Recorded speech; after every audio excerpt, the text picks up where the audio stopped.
The Tom Woods Show, episode 686. Prepare to set fire to the index card of allowable opinion. Your daily dose of liberty education starts here. The Tom Woods Show. Is email driving you crazy and taking over your life? Do you feel like you can never possibly get and stay caught up? Well, here's my secret weapon. sanebox.com/woods. That's sanebox.com/woods. Hello, everybody. Tom Woods here. John Tamney's back with us once again. He is editor over at realclearmarkets.com, and he's got a brand new book that I just read over the past few days and that I genuinely enjoyed. It was not a chore. I got to do this for the podcast. I really enjoyed it because he's got a great writing style and he has a great way of helping explain things in popular terms without being insulting. And the book is called Who Needs the Fed? Good start. What Taylor Swift, Uber, and robots tell us about money, credit, and why we should abolish America's central bank. You can follow him at realclearmarkets.com. I'll have his Twitter up at tomwoods.com/686. And let's just turn things right over to John Tamney. Welcome, John. Thanks for having me, Tom. This book, Who Needs the Fed, I think, well, first of all, I'll tell you, I really enjoyed reading this. There's one line in here I could have done without, but all right. But I really did enjoy reading it because I think you do a really good job of explaining what are complicated things, not only so that people can understand them, but you draw lessons out of ordinary life and you draw lessons out of cultural life and out of pop culture so that anyone can get it. And I say that not because my audience needs to be spoon-fed, but that when they in turn are talking to other people, they can then refer to, well, Taylor Swift and people that other folks have heard of to illustrate their points. And it's not, a lot of times when people try to do this, John, it's contrived and awful. You know, it's just painful. But I've been sitting in bed the last few nights, actually, just nodding my head saying, hey, that actually worked. That was well done. I would say, though, that in terms of your main economic statement that you're trying to make, let me see if I've got this right. I would say the most important takeaway you want people to get from this is to understand that credit is not some magical concept. It's not something that can be multiplied with the wave of a wand or the pressing of some computer keys, but credit really is access to real stuff. When you borrow money, it's not so you can roll around in it or gaze at your checking account balance. It's so that you can get resources. And the mere multiplication of checking account balances does not multiply the real stuff in the economy, and that's what we should be focused on. So, what grade do I get? You get an A because that's exactly what I've been trying to convince people of. And as you can probably tell, this book is in many ways my tribute to Ludwig von Mises's The Theory of Money and Credit. I reread it to write this book, and I was reminded, or I saw what I didn't see before, what a brilliant book it is. And of course, in it, he makes the point that people are not borrowing dollars. They are borrowing access to real resources. Credit is trucks, tractors, desks, chairs, computers, and most of all, labor. That can't be multiplied. We are the credit. If credit were something that government could create, then Haiti and Honduras would have as much as we have. But in fact, these resources flow to where people are productive and where they'll use them well. Let's get right into, you've got plenty of straight economics in here, but why not? Let's jump right into the stuff that anybody in the world would be familiar with. Let's go right to chapter 1 and talk about Taylor Swift and her response to Apple when they were saying that I guess iTunes was going to give you some kind of a 3-month freebie offer, and she stood up and said, I'm going to defend all the musicians of the world. I want to know, between that and the Uber cars that people took to get home from her concerts, what are some key economic lessons we can draw? Well, the first thing is how interesting that Taylor Swift could stand up to the most powerful or the largest company in the world and force them to stand down. But her point was, okay, Apple Music is offering 3 months of streaming music for free. And she said, that's fine. I don't like it, but if you choose to do that, you will not be streaming 1989, her most recent and major hit album. And so it's a reminder that in any transaction in the economy, there's a buyer and a seller. If you want to have music to stream, you must make the deal good to those who actually have the music so that you can please your customer. And this is something that, of course, the Fed doesn't realize. It loves the ideas of borrowing and easy credit, but it ignores that for there to be easy borrowing, it must be fairly easy for savers to save. You have to love savers if you love borrowers, and the Fed acts as though the savers don't exist. Now, what's the connection with Uber? Because you then say a lot of people having to get home from these concerts are finding it tricky, and they're willing to pay surge pricing. They'll pay $35 for a $9 or $10 ride if it means I get to get home in a reasonable hour and get in bed. Yeah, well, my wife and her friends were at a Taylor Swift concert, 42,000 people leaving the concert afterwards. If you want to take the metro home, that was going to take several hours, well past midnight. Cabs are price controlled in Washington, D.C., so they were nowhere to be found, but Uber was everywhere. And so it interested me, this story, because an app, just this little app on our phones, has exposed how backwards is the thinking of the 20,000 plus economists at the Fed. Because how does Uber serve its customers? It serves them by pleasing its drivers. It lets the price of its drivers float to a level that lures them on the road, that makes it easy and good for them, makes it remunerative for them to be on the road when they're needed most. And that's how they serve the customers. My wife and her friends got home very quickly the night of the Taylor Swift concert, whereas realistically 5 years ago, it would have taken them hours to get home. And so it's another example of just how backwards the Fed's interest rate models are. They try to decree credit cheap. But when you do that, what you're saying is, hey, savers, you don't count. So paradoxically, Fed attempts to make credit cheap are making it expensive. Let's talk about your chapter on Hollywood and the availability of credit, the tightness of credit in Hollywood. I like, in particular, by the way, the example of Robert Downey Jr., but we'll get to that in a minute.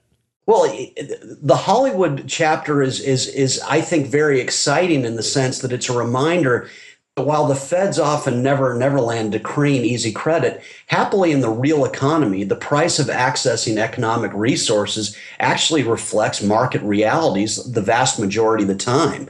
And so I use my main example in that chapter is, of course, Brian Grazer. Easily one of the most talented movie producers in the history of Hollywood. We're talking Splash, A Beautiful Mind, Parenthood, Apollo 13. We're talking TV shows like Arrested Development and 24 Hours.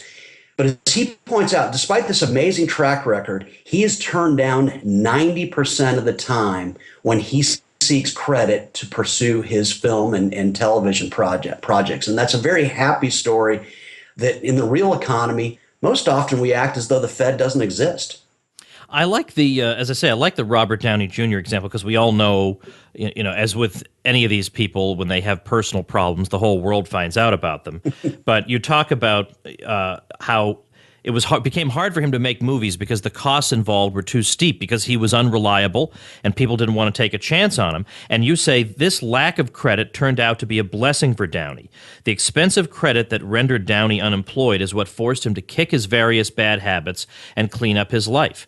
No source of film finance, if he hadn't done that, was going to risk its capital on a talented actor who personified unreliability. And then you say, no amount of Fed ease would have made it possible for Downey to work. His personal recession, whereby he fixed problems of his own making, is ultimately what freed up his access to credit.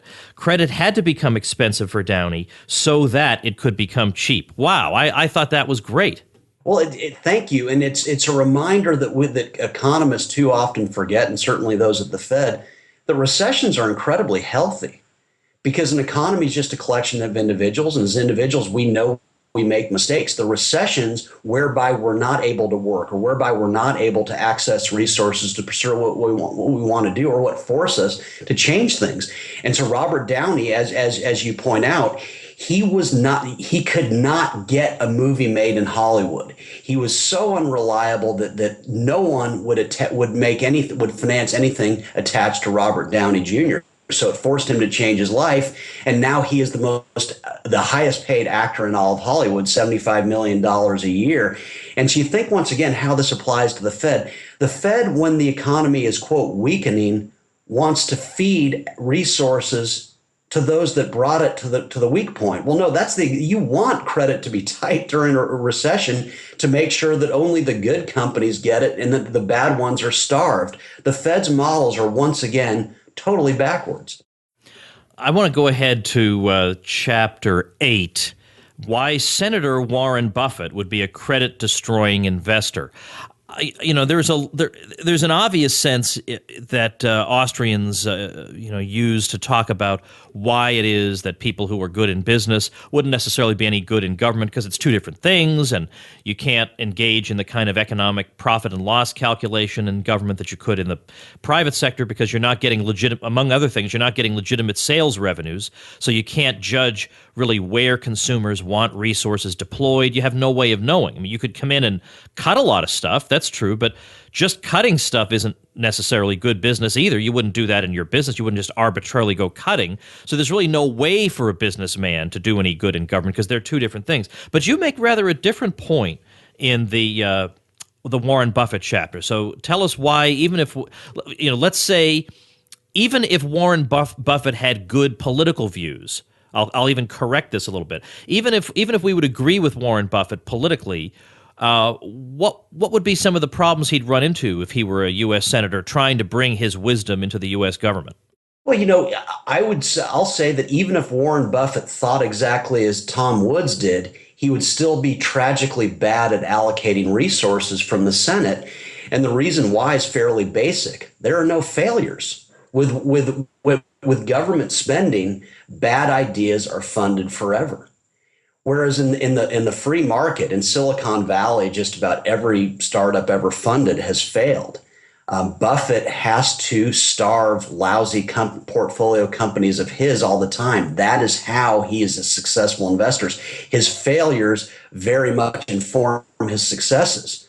But you can't do that in Washington. For one, there's no incentive to, because you've got an unlimited flow of dollars that will fund what makes no sense. But the other thing is, we have to remember, once a government program is started, it creates constituencies. Everyone knows that. And so any attempt by Buffett to bring rationality to a government program, to make it efficient, streamlined, all those things, could not happen simply because there are constituencies there. There are jobs related to it that would make that impossible. So if we look at credit as resources, which clearly you and I agree that's what it is, if Buffett were in the Senate, he would be allocating a lot of capital to potentially good ideas, but they would very quickly become inefficient credit destroyers. Joe, let me ask you, I guess, sort of a personal and professional question. How long have you been doing economic journalism and writing on these topics? I've been doing it, I first wrote about it when I was at Goldman Sachs in 1998, but just surreptitiously for clients. I officially started writing for the public in 2003. Okay. Well, the reason I ask is I'm curious to know if any of your views have evolved over time, in that, were you already in 1998 prepared to write a book called Who Needs the Fed, or did something happen to change your mind? Oh, I wasn't even close. I certainly believed a lot of these things, but I had to sit around and observe the world around me to understand it. I think one of the main areas, and it comes up in the book, is I used to be one of these people who loved tax cuts, and I still do love tax cuts. Taxes are a price. But I was one of those who said, hey, if we cut the tax rate and the economy grows, there's going to be lots of revenue. And I think history is fairly clear that that's happened quite a few times. But as I point out in the book, it's time for us to put the Laffer Curve to bed, to just sign off. It's one of the most disastrous concepts ever conceived. And I think Arthur Laffer would agree with it, because when government gets revenues, that's the problem. Programs start and they never end. And so you look at Medicare, as I describe in the book, it was a creation essentially of the Laffer Curve. Revenues surged in the mid 60s.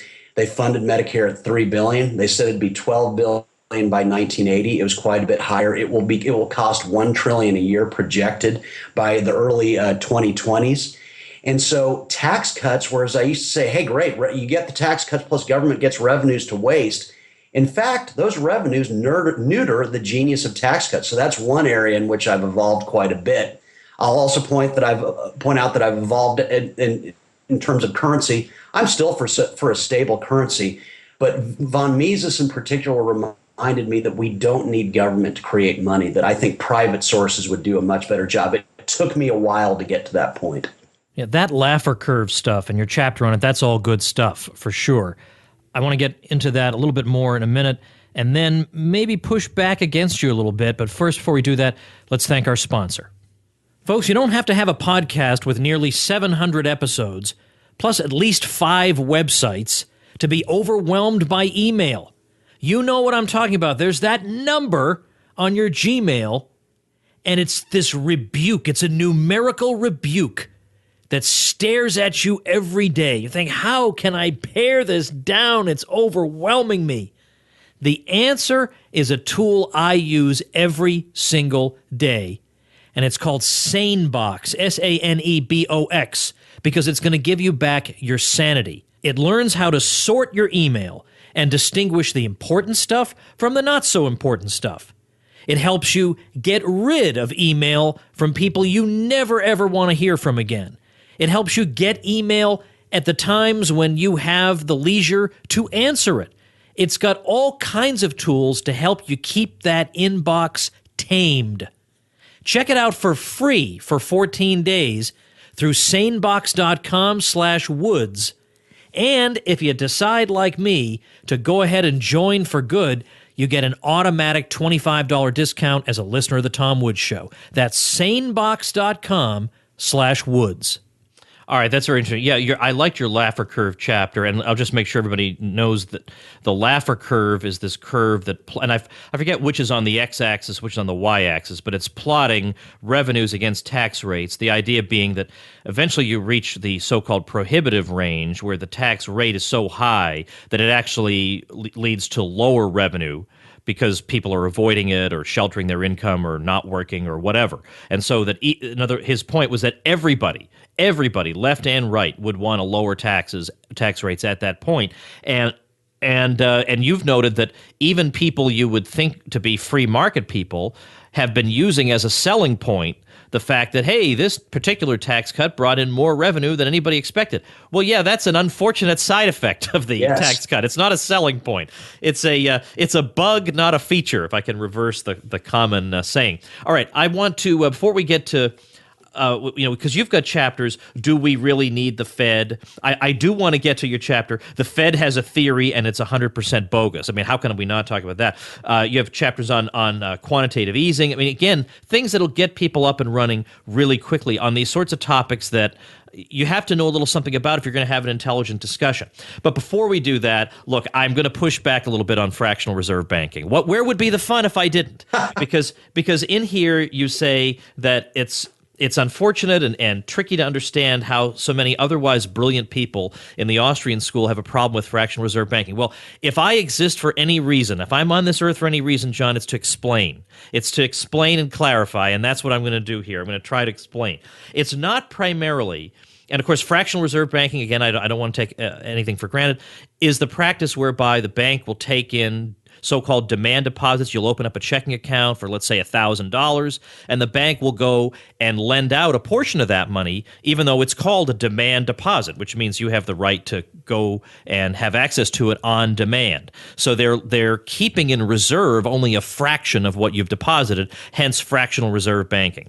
So what's the issue with that? The primary issue the Austrians have is not the fraudulent argument that it's that fractional reserve banking is fraud. It's true that Rothbard placed a lot of emphasis on that, but modern Austrians today are not really talking about that. The main conversation in the Austrian school is over monetary disequilibrium theory and the claim that some pro fractional reserve banking people make that the creation of money by the banks can smooth out various problems and help with deflation and so on and on. And our argument basically is several-fold here. First, when the banks create money out of thin air, which is what they're doing when they're engaged in fractional reserve banking, they create fiduciary media, as Mises describes it, money that's unbacked by anything, that's just created out of thin air. This adds to the amount of funds, and so as a result, banks have to lower interest rates to entice businesses to borrow more at the lower rate. That's just economics 101. And that introduces disequilibrium into the economy, because now you have exactly what John Tamny does not want. Now you have businesses getting access to credit that he would not normally want to get access to credit. And then secondly, the main point of your book is that credit is access to resources. It's not the dollar bills. It's what the dollar bills can get you. Well, even if banks are engaged in fractional reserve banking, does that multiply the amount of tractors in the economy? Does that multiply the stuff in the economy? It does not. So what it does do is change how money is channeled in the economy and who gets that fixed supply of resources. It doesn't increase the amount. So your very argument in the book that credit does not mean more stuff falls out of the sky seems to invalidate your argument against in favor of fractional reserve banking. And then finally, people can still borrow under fractional reserve banking. They just borrow. The bank uses time deposits to lend them money. I have a CD for a year. They take that money for a year and they lend it to somebody else. And then finally, you have a poker game analogy, and you say, suppose somebody has you're sitting at a poker table. Somebody's got $100, and then he lends 90 to the next guy, and that guy lends 81 to the next guy, 90%. We're assuming a 10% reserve ratio. You'll notice at the end of this, there's still just $100. But that's true. But if these were fractional reserve banks, they'd be able to give him a checking passbook. They'd be able to create checking deposits out of thin air. Of course, nobody at a poker table can do that. So I think that analogy just doesn't work, and I think your argument just doesn't work. It invalidates your whole thesis of your book. So do you want to retract it now here on the show? No, I won't retract it, because I don't think that's that's not my argument. I mean, let's face it, banks are in business. If they would be insolvent, they'd be acquired tomorrow if they didn't lend out what they took in. That's why they're a bank. If people want a very negative interest rate, they could, of course, pay a bank to warehouse their money, but that would not be a bank. If what you're describing were true, certainly you agree with me that contrary to what many Austrians say, banks can't multiply credit. Credit is real resources. Banks cannot do that.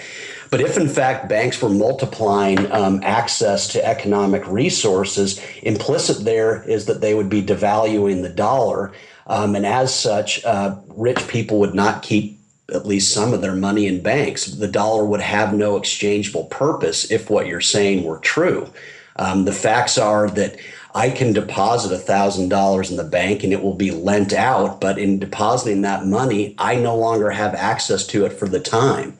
Now, I can go demand that money back, but let's face it, a well-run bank has assets that it can pledge as collateral to bring money in to fulfill my demand for my money back. So, no, I don't see the problem there.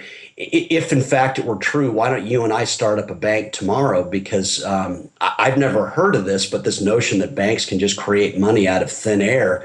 Wouldn't life be easy if banks could do that? They wouldn't need to be bailed out all the time. Furthermore, it would be the best business in all of the economy to be in. Oh, wow, just because you have bank next to your name, you can multiply money. But in fact, that's just not true. I mean, as I point out in the book, banks are dying before our eyes as a source of lending. If it were as lucrative as Austrians say it is, banks wouldn't represent 15% of total lending, as I've learned from you and others. And that number is in decline before our eyes. That number is going to be below 10% probably in the next few years. If it were as lucrative as you describe it, let's face it, more people would be in banking. But in fact, the talent's moving away from what is vanilla and boring. Okay, I mean, it's true that a bank can make a lot of bad decisions. It can hold bad assets on its books and get itself in trouble in various ways. Sure. But we do have different measures of the money supply. We have the monetary base, we have M1, we have M2. This is precisely meant to measure, for example, the creation of money by banks. Why would we want to measure such a thing? Let's face it, neither you nor I could control money supply on our best day, nor can the Federal Reserve, nor could the smartest Austrians in a room control money supply. Money supply is demand determined. Beverly Hills never has a money supply problem. So if what you were saying is true, that in fact banks are just creating money out of thin air, what you're implicitly saying is that they're devaluing the dollar. Well, if that's true, why is it that the rich hold so much wealth in dollars? Why is there so much, quote, money supply in Beverly Hills, in Greenwich, in Manhattan, but so little money supply in Baltimore or in Charleston, West Virginia? If what you're saying were true, in fact, most dollars would be in the poor parts of the country, and in the rich parts of the country, there'd be some other form of money. If I have $1,000 in a checking account and the bank then lends out whatever amount of that, could be 900, maybe they're super conservative and they lend out only 500. The point is that person has a checking account balance now of 500, and I have a checking account balance of 1,000. Before this began, there was simply my $1,000. So that is the creation of, this is what Mises talks about in the theory of money and credit, the creation of fiduciary media. That is the creation of money. And the point is that as you create that money, you are putting downward pressure on interest rates, and you are setting in motion the very ingredients that we criticize as setting up the business cycle. And this is why we don't want to encourage it. And so my view would be not to say we have to make it illegal. I would say let's let the libertarian judges of the future sort that out. For now, let's see what would happen if we took away all support for banks. There's no Fed to bail you out. There's no FDIC to bail you out. It's just normal business conduct that you have to rely on your reliability and your reputation. And then let's see where the chips fall. And Tom, to be fair, I should be able to make my point here. That's what we have today. It's very clear, and I think you would agree that it's true. It is unheard of among solvent banks to go to the Fed and borrow money. Implicit in your argument is that solvent banks go to the Fed all the time to basically make up for cash shortfalls. They don't. That's the whole point. A solvent bank would never go to the Fed because that's an admission that your assets on your books are so dodgy that no one would give you a loan to fulfill a short-term surge in demand for the cash on your books. So in fact, right now, it's only the failed banks that go to the Fed. And that's one of the reasons that I argue get rid of the Fed, because we don't want to bail out the insolvent. We want them to be acquired. But going back to the earlier thing, that's not a creation of money. Let's face it, when I deposit the money in the bank, I am giving up use to it. Someone else has use to it. If I want to take it back, then I get used to it back. But there's no multiplication of money. Again, if what you're saying was true, let's leave out the reserve requirement and see how quickly $1,000 multiplies into trillions of dollars worth of claims in almost in a heartbeat. But that's obviously not what happened. And if that were true, there would not be dollars in Beverly Hills and other places. The dollar would not be the world's currency where what the rich keep their wealth in, if in fact it could be multiplied in the way that Austrians describe. But it's not just Austrians. It's textbook economics. Hey, but textbook economics, God, if we're going to go that route. I'm just saying that my point is this is not some bizarro peculiarity of the Austrian school. This is, to me, I guess we're just arguing over semantics. If I have a checking account where I can write checks up to $1,000, and now this guy has one, he can write checks up to $500, then we are now bidding over resources. I'm bidding with a guy who shouldn't have any access. It was created out of nothing. He has $500 worth of bids. I have $1,000. He should have zero. Because when you deposited that money, at least for the time, you gave up your bid. I didn't. Not a demand deposit. You are transferring your consumptive or your borrowing or your consumptive ability to someone else, at least for the time. It could be for a split second, just for the convenience of using checks. Well, Tom, if what you're saying is true, the Austrians are for free markets, and I guess all the other textbook economists are for free markets. Start up these banks that don't lend out money. I guarantee, try to find an investor for this idea whereby we're going to warehouse the money, but be my guest and do it. I ask you the question, if in fact they existed, first of all, would you keep your money warehoused so you'd have to pay a high interest rate to keep it warehoused? And I ask you the other question, do you honestly think without the Fed that banks wouldn't fractionally lend? I think with Mises they would do it much, much less and much, much more cautiously than they do now. They would, maybe they wouldn't, but that's a market decision. But you cannot. The argument you're making is that banks are reliant on the Fed so that they can essentially expand money, but that's simply not true.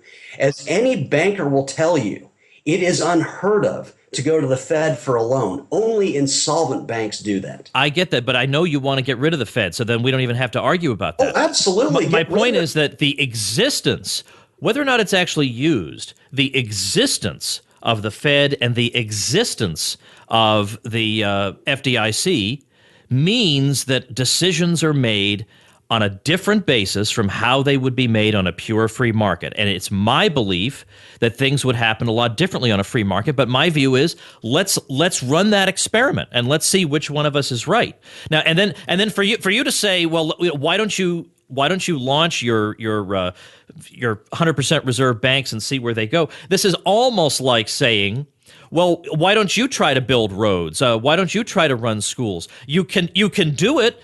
But look what you're up against. You're up against a cartel. Let's leave you out of it. Wouldn't some entrepreneur have come up with it at some point if in fact what you're saying is so crucial to the banking system? And I'm sorry, it hasn't come up because it would appear that entrepreneurs have not found a way to do that. To your exact point, we didn't need the banks in '08. If we hadn't bailed them out, there was still all sorts of lending in the U.S. economy. There's all sorts of sources of credit in the U.S. economy. Doesn't it strike you as odd that they haven't come up with money warehouses yet?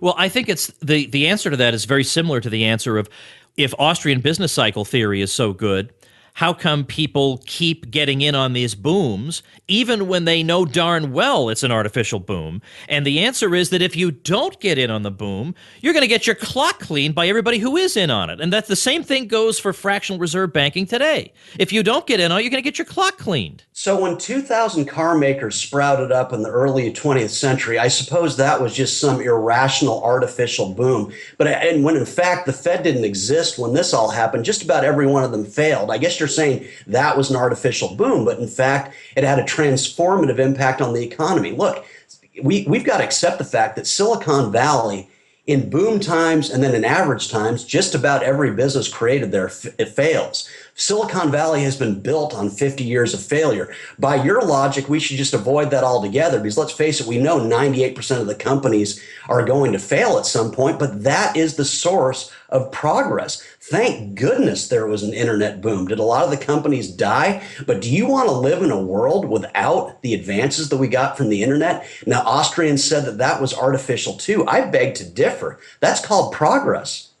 No, I don't think. No, I mean, I can think of a number of people who wrote on the internet boom. They're not saying the whole thing was artificial, that there was no wealth created, and that I think it was really only toward the end of the 90s that you started to see the total absurdity of some of the valuations of places that had nothing other than a domain name. Like, you would admit that. Yeah, well, but wait a second. You could have said the same about the auto boom. Think about all the absurdity there. 99% of those car companies failed, but I don't want to live in a world without it. Look, in a growing economy, there's going to be a ton of experimentation. Thank goodness for that. And that's one of the points in the book. Easy credit in Silicon Valley, as evidenced by all the billionaire venture capitalists, credit's very, very expensive in Silicon Valley. And the VCs understand that most of the companies they fund are going to fail, and it's the very few good ones that will paper over the losses. I love that kind of experimentation. Failure is a wonderful learning process. Okay, but you're saying that this was all artificial. No, I'm not saying anything of the kind. If it's fueled by artificial Fed credit, then I'm with Mises that is destructive because it is channeling wealth into areas that it wouldn't have gone into otherwise. And I'm not somebody who says, well, hey, isn't it cool that we put a man on the moon and all that? Yeah, I suppose it is, but that's not where the money would normally have gone. And I favor the free market. I want to see where that money would normally have gone. And if that would go into people creating a lot of unprofitable auto companies, then that's where it goes. But I want to just let the chips fall where they may. You think the Fed created Silicon Valley? Is that your point? Because no, I don't. But I do believe that there was a Fed-induced boom as part of it. And I'll link today's show notes page is tomwoods.com/686. And I'll link to an article by Roger Garrison, who is one of the key theorists of Austrian business cycle theory, who talked about some of the destructive aspects of the 1990s and how they were, in fact, fueled by the Fed. That doesn't mean that what the Fed does, when you look at whether it's the 20s with radio and communication, like whatever it is, as Roger Garrison puts it, the business cycle created by the Austrian means is it piggybacks on whatever the big thing is at the time. Whatever the big thing is becomes deformed. So it could be the internet, it could be housing, whatever the big thing is gets revved up beyond where it ought to have been. So that doesn't mean that all of it was a waste. No, to the contrary, it was not a waste. Why hasn't the Fed created an artificial boom in Baltimore? Why did that never happen? Why can't the Fed create an artificial boom in Detroit right now? And it can't, because as has become very clear. Because that's not the big thing. Nobody in his right mind is investing in Detroit. Precisely. And so what we're saying is that the Fed can't distort nearly as much as you think it can do. Look, I want to get rid of the Fed. But this Austrian notion that the Fed can create booms, if that were true, they would have done it in Baltimore by now in some of these poor places. But in fact, money and credit in general go to where they're treated best, as though the Fed doesn't exist. That's the point of my book, is that beyond the fact that let's talk about what credit really is, the Fed was never nearly as powerful as is presumed, and its power is dying right before our eyes. We know, and how do we know that? Because the banking system is the least relevant source of credit in the U.S. economy. It's 15% of total lending, and that number is in free fall. The very banks that so many textbook economists claim are doing all this damage, God, they're dying before their eyes. They're bailed out wards of the state. The real dynamism occurs from entities that have nothing to do with the Fed, and that's why I'm so optimistic. Well, in fact, one of the points I made in Meltdown back in 2009 was that people who were screaming about the need to help all the banks because otherwise there'll be no payroll and people won't be able to get paid, everything will go dark. I pointed out a number of studies that showed exactly what you're saying, that there's no need for this crazy, insane demand for credit and bailing out the banks, because at this mature stage of the U.S. economy, there are other sources of capital that people can turn to. Look, I want to give you a chance to, I don't want this just to be, well, Tammy and Woods had an argument about fractional reserve banking. I mean, I think it's a great book. Honest to goodness, I think somebody reading this book will be able to argue a lot of really effective points in ways that you would not have thought possible. Can you tell us, though, Chapter 18, because I did say we would get to this, the Fed has a theory and it's 100% bogus. Can you tell people what that theory is and why it's bogus? The Fed believes that economic growth is inflationary, that it leads to rising prices and then rising labor costs.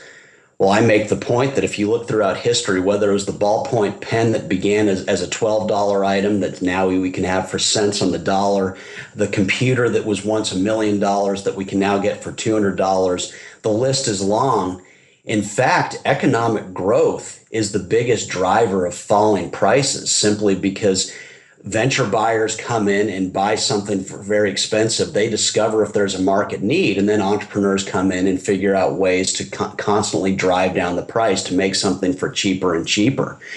In terms of labor, we see the same thing. What are some of the biggest job destroyers in history? Think the car, the computer, the internet. These are all economic advances. Well, the Fed acts as though economic growth leads to labor shortages. But in fact, it's the very economic growth that softens labor shortages, that creates scenarios whereby we can produce a lot more for a lot less. So contrary to the Fed's point of view about economic growth causing labor tightness and good tightness, in fact, that's the very growth that brings down prices and that, again, mitigates labor supply problems to the extent that they exist. John, how can people, I mean, obviously they can get the book on Amazon, so I'm going to link to the book at tomwoods.com/686. It's called Who Needs the Fed? What Taylor Swift, Uber, and Robots Tell Us About Money, Credit, and Why We Should Abolish America's Central Bank. I like a good paragraph-long subtitle, which I've done myself. How do they follow your own writing?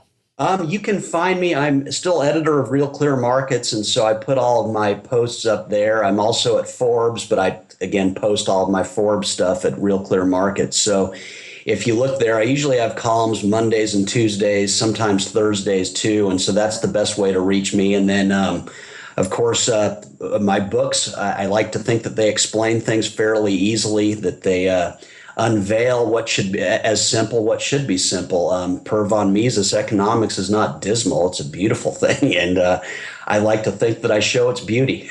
Yeah, no argument there. So tomwoods.com/686 will have a link to Real Clear Markets, have a link to Who Needs the Fed, your previous book, all kinds of John Tamny goodness will be on that page. John, I appreciate your time and your good sport with our little back and forth. Best of luck with the book. Thanks for having me. All right, let's see what we got here before I let you go. Here's a great news site, yet another site created by a Tom Woods Show listener. This one is backyardzest.com.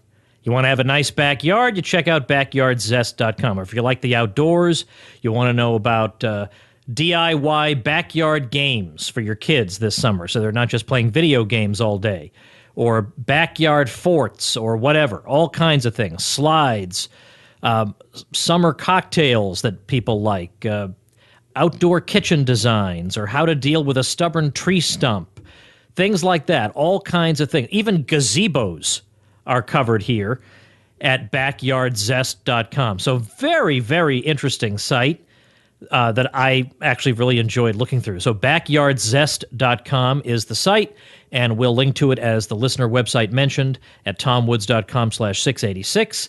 You can get this same thing with a backlink from me, plus a mention on the show and many other goodies if before starting your site you check out tomwoods.com/publicity. All right, what's happening tomorrow? What's 687? 687, tomorrow's episode, is actually one of my favorite interviews of all time. So I'm just going to leave it there, and I hope you don't miss it because I don't know, I feel like something special happened in that particular interview. So that's all I'll say, and I'll see you tomorrow. Become a smarter libertarian in just 30 minutes a day. Visit tomwoods.com to subscribe to the show for free, and we'll see you next time.